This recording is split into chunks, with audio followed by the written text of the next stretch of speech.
This is clock. This is an offense to counter an opponent's zone defense. Starts in a 1-3-1 set. One's at the point. 2 and 3 are at the wings, wide, at about the free throw line. 5's at the high post. She's kind of our pivot player. We call this clock, and if you can kind of think of her as sort of the center of the clock, and everyone around is sort of the hands on the clock that sort of rotate around. 4 is at the baseline. Now the play generally begins with 1. When you bring it to the point, look for the post players. If post players are open, and post players, while you're at these post positions, just try to seal your mark away from the hoop. Post up, get your hand high, try to roll away from your mark, get your hand high toward the lane where we can pass into you. Anytime we can pass into the post, it's good. It's going to make the zone move. It's going to make them collapse around them. And if they are too spread out, we can probably get it inside and score from one of these post players. If not, when we pass in, it's going to make the defense collapse around the ball. And then everybody on the outside can just sort of fade a little bit, get in a position where they can catch and shoot. So let's say we make a pass to a wing, though, because it should be easy to move the ball around the perimeter. And a good strategy to break down a zone is to make it move. So pass it from the point to the wing. That'll make the zone have to adjust to get pressure on the ball. Now, if we pass to the right wing, what we want is our 4, our low post player. She's going to pop out to the corner, which opens up this lane position right here, and that's the position we're going to try to attack here. When it goes to the wing, okay, 5, you're going to move to this high post position a bit. Look to get the ball. If we can pass it in, if you've sealed your mark off of this side of you, she's over here, we may be able to pass it into your left hand, and you can roll away from her, turn to the basket, and score. If we can't get it into the post, still though, a good way to get a pass into the post is attack it from the wing. We're going to attack it all the way from the corner here. Pass to the corner. Now the rule in this offense is when you pass to the corner, wing passes to the corner, she cuts. She's going to cut down this open lane we've created and look for sort of a give and go. She might even get a screen from 5 to pick off her mark, and if that happens, it should be a fairly...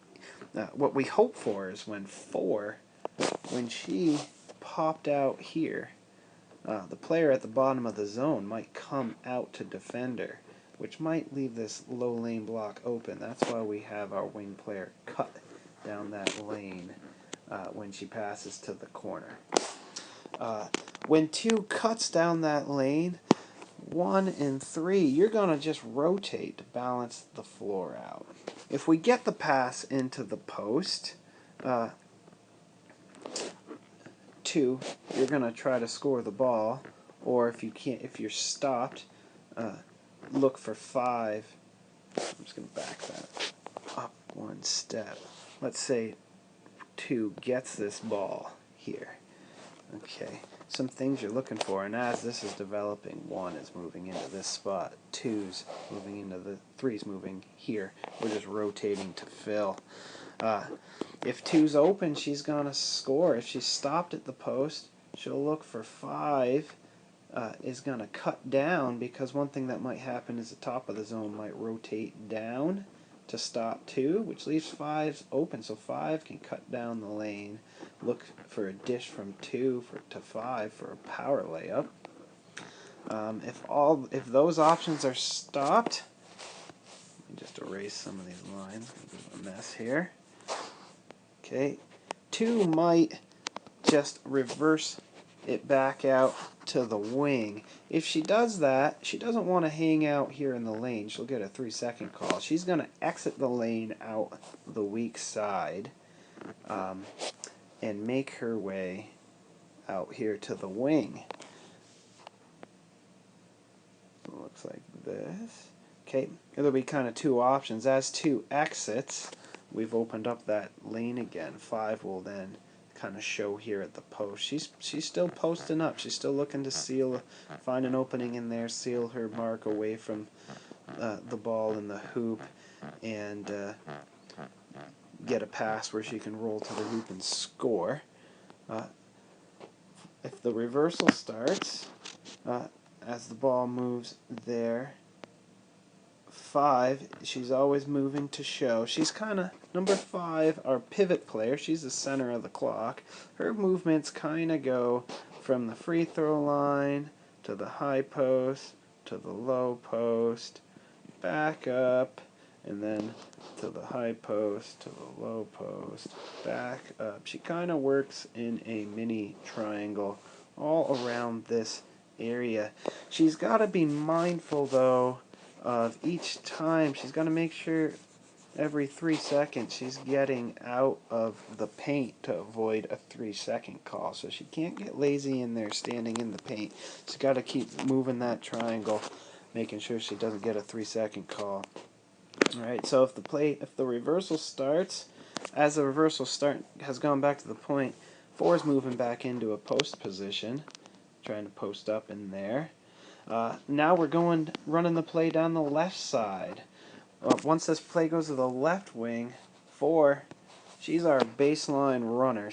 4 is, her movements are all right in here. She's going from post position to corner, back to post position, to corner, to post position. 4 moves around in there.